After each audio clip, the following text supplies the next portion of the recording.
Assalamualaikum warahmatullahi wabarakatuh. Perkenalkan, nama saya Hairunisa dari Prodi Manajemen Fakultas Ekonomi dan Bisnis NIM 200202011. Saya akan mempresentasikan hasil kerja saya, yaitu administrasi sumber daya manusia. Yang pertama yaitu pengertian administrasi sumber daya manusia.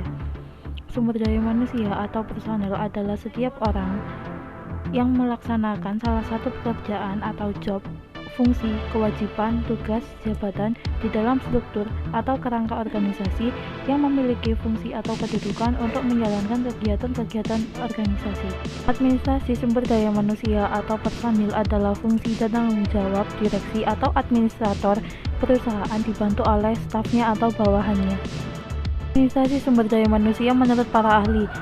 Menurut Sains dalam Sukijo tahun 1991, administrasi sumber daya manusia adalah sebagai penarikan seleksi, pengembangan, penggunaan, dan pemeliharaan sumber daya manusia oleh organisasi. Fungsi, tugas, dan pentingnya administrasi sumber daya manusia. Yang pertama, melakukan persiapan dan seleksi tenaga kerja. Persiapan. Dalam proses persiapan dilakukan perencanaan kebutuhan akan sumber daya manusia dengan menentukan berbagai pekerjaan yang mungkin timbul. Yang dapat dilakukan adalah dengan melakukan perkiraan akan pekerjaan yang lowong, jumlahnya, waktunya, dan sebagainya. Ada dua faktor yang perlu diperhatikan dalam melakukan persiapan, yaitu yang pertama, faktor internal, seperti jumlah kebutuhan karyawan baru, struktur organisasi departemen yang ada, dan lain-lain. Yang kedua, faktor eksternal seperti hukum ketenagakerjaan, kondisi para tenaga kerja, dan lain sebagainya. Berikutnya, rekrutmen tenaga kerja. Rekrutmen adalah salah satu proses untuk mencari calon atau kandidat pegawai, karyawan, buruh, manajer, atau tenaga kerja baru untuk memenuhi kebutuhan sumber daya manusia organisasi atau perusahaan. Dalam tahapan ini diperlukan analisis jabatan yang ada untuk membuat deskripsi pekerjaan dan juga spesifikasi pekerjaan. Selanjutnya, seleksi tenaga kerja. Seleksi tenaga kerja adalah suatu proses menemukan tenaga kerja yang tepat dari sekian banyak kandidat atau calon yang ada. Tahap awal yang perlu dilakukan setelah menerima berkas lamaran adalah melihat daftar riwayat hidup atau CV milik pelamar. Kemudian dari CV pelamar dilakukan penyortiran antara pelamar yang akan dipanggil dengan yang gagal memenuhi standar suatu pekerjaan. Lalu berikutnya adalah memanggil kandidat terpilih untuk dilakukan ujian tes tertulis, wawancara kerja atau interview, dan proses seleksi lainnya. Yang kedua, pengembangan dan evaluasi karyawan. Tenaga kerja yang bekerja pada organisasi atau perusahaan harus menguasai pekerjaan yang menjadi tugas dan tanggung jawabnya.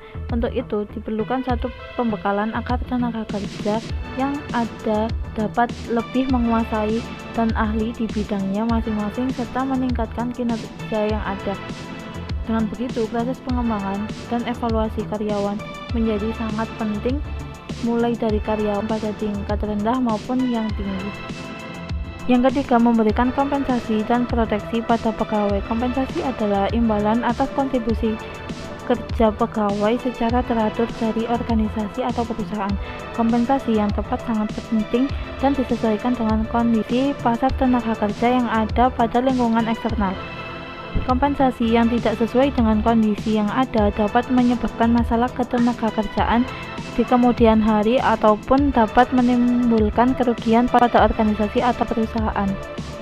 Tujuan administrasi sumber daya manusia yaitu untuk melaksanakan dan melansir program sumber daya manusia atau personel yang disusun untuk seluruh perusahaan dalam rangka mengembangkan tenaga kerja. Tujuan personel administrasi yang dijalankan oleh setiap atasan atau manajer adalah untuk meningkatkan mutu dan daya kerja dari bawahannya agar mereka semakin berguna bagi perusahaan atau instansi dan bisa dipromosikan dalam jenjang karir. Sekian presentasi dari saya. Terima kasih. Wassalamualaikum warahmatullahi wabarakatuh.